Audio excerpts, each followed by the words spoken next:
Amara started using the breast enlargement cream and she was so impressed.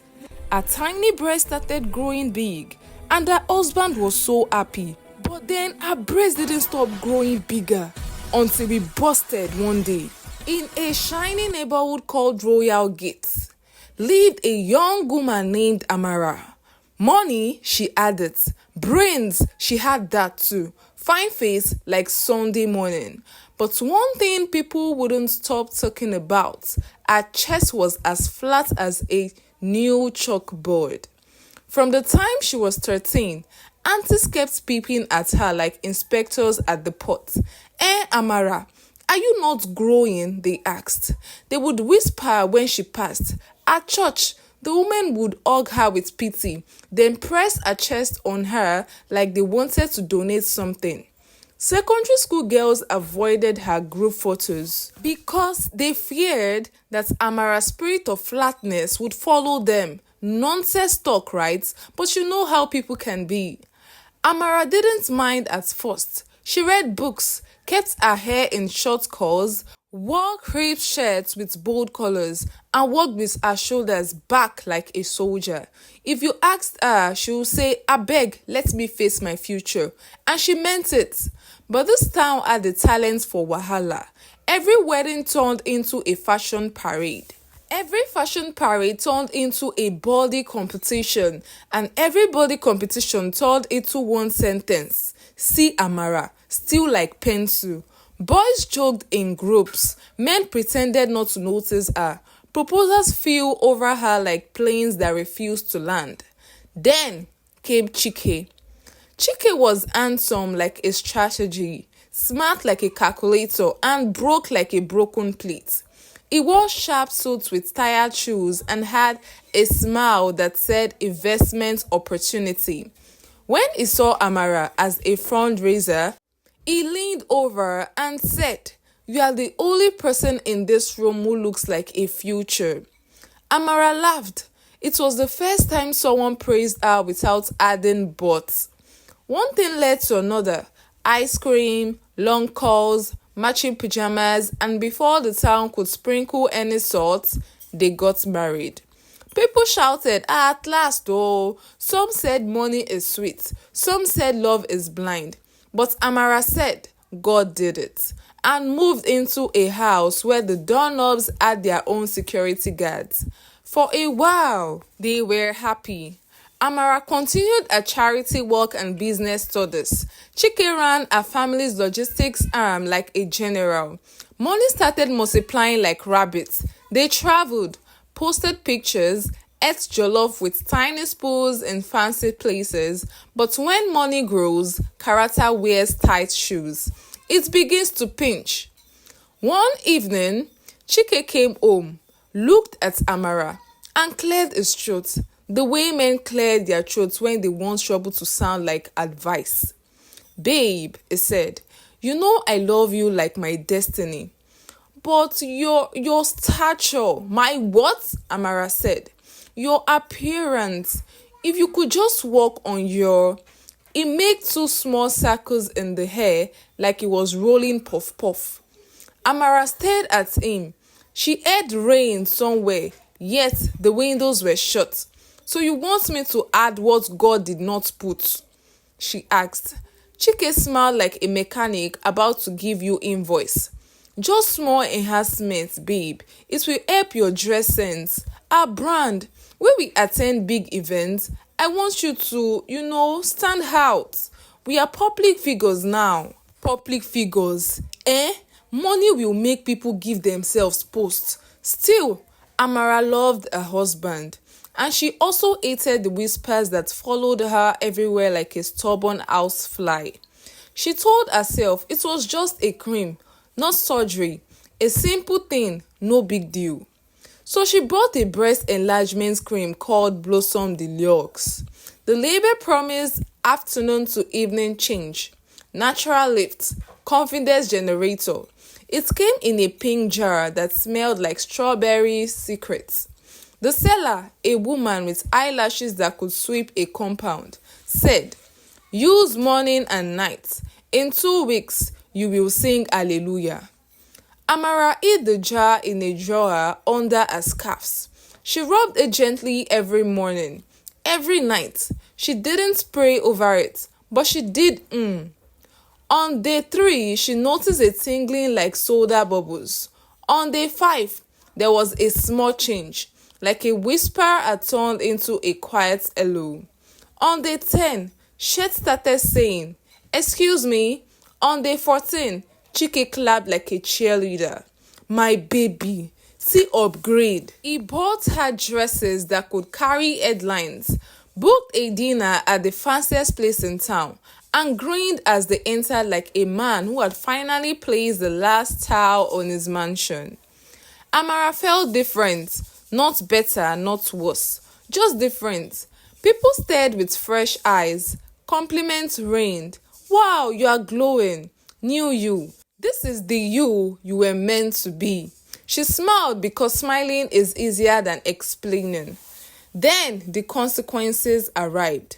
Quietly at first, like mosquitoes in the dark. At night, the cream made her skin hot like pepper soup. She would turn the pillow to the cold side again and again. Then came the itching. It started like a joke. Small scratch here, small scratch there, till she was doing midnight choreography, dancing on the bed while Chike slept like a retired tree. The 3rd week, during a charity event, Amara felt a weird tug, like her dress was being polite but not loyal. She excused herself to the bathroom, and she stared at the mirror. Her chest looked dramatic, too dramatic, like the cream was holding a party and forgot to respect her. Left side had decided to be governor, right side was still senator. It looked like they were campaigning hard. She adjusted, pinned, breathed, returned to the hall with the grace of a queen carrying a bowl of water. Confident, she told herself, "You are fine, you are beautiful, Amara."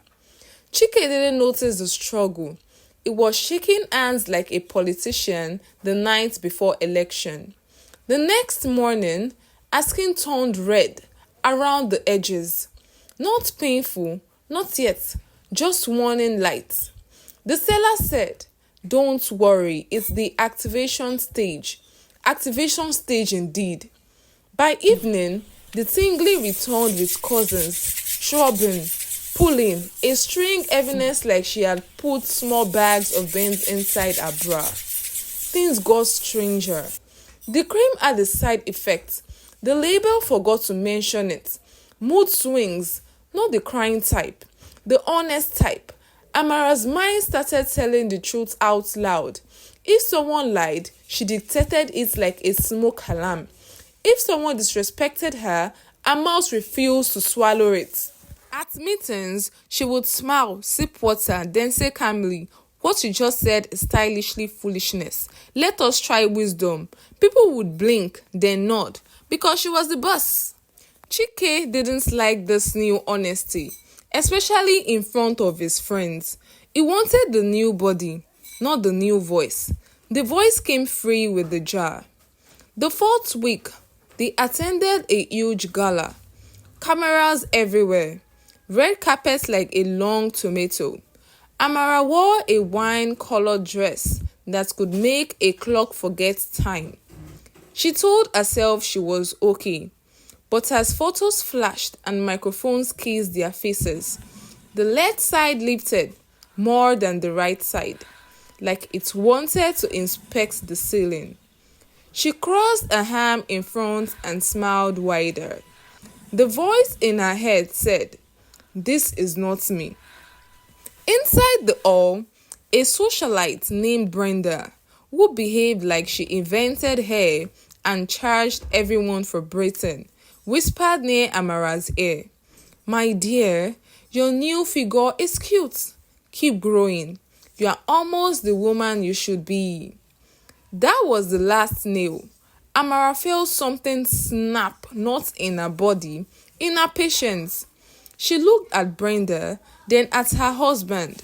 She remembered being 13 with aunties pressing hugs on her.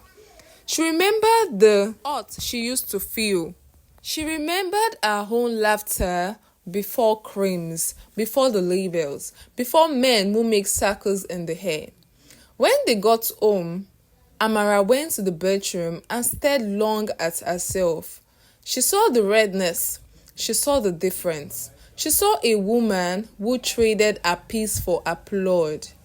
In the morning, she stopped using the cream. By evening, the left side started deflating like a tire with small puncture. The right side held position like a stubborn goat. It was not painful, only confusing. She wore a baggy top and kept quiet. Chike, who had been singing praise and worship, looked at her and frowned.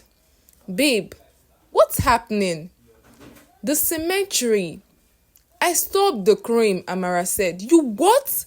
Chike asked. "It's making me sick." "Sick? Babe, but you look amazing." "I feel like a cartoon," she replied. Chike paced. He called the seller. He called a specialist whose clinic lived upstairs from a barber shop. He sent Amara links to more expensive things. "We can upgrade to gold package. Permanent lips, right? Zero stress." She shook her head. The fight began. Chike grew cold. When they dressed up for events, he would look at her like a tailor looking at fabric that refused to obey. He started working late. He turned compliments into currency and withheld it. He said things like, "In this our life, packaging is everything." He said, "We represent a brand." He stopped saying it. He stopped saying, "You're my favorite person." One night, Amara woke up to find him reading comments on their photos. He was scrolling like a storm old rent. Some people praised, some mocked. One wrote, "Finally, the wife looks like a CEO's wife, not an intern." Chike's eyes shone like a man reading stock market numbers. Amara's heart felt like a suitcase someone forgot to zip. The next morning, Amara packed a small bag and went to her mother's house. Her mother, Mama Amara, had eyes that see beyond makeup. She gave Amara tea and time. She didn't say sorry. She didn't say "I told you." She only asked one question. "What will make you like yourself again?" Amara slept for 2 days. She took baths that smelled like sanity. She wore simple tops and let her chest be whatever shape it wanted to be. And for the first time in weeks, her skin cooled. The redness faded. The left and right side negotiated peace. They didn't return to old size immediately, but they returned to sense. Then the wahala entered second half. News broke that the Blossom Deluxe cream had hidden steroids. Some women reported swelling, racing heartbeats, and mood changes. A video trended. "Breast cream lady confession. Don't try this at home."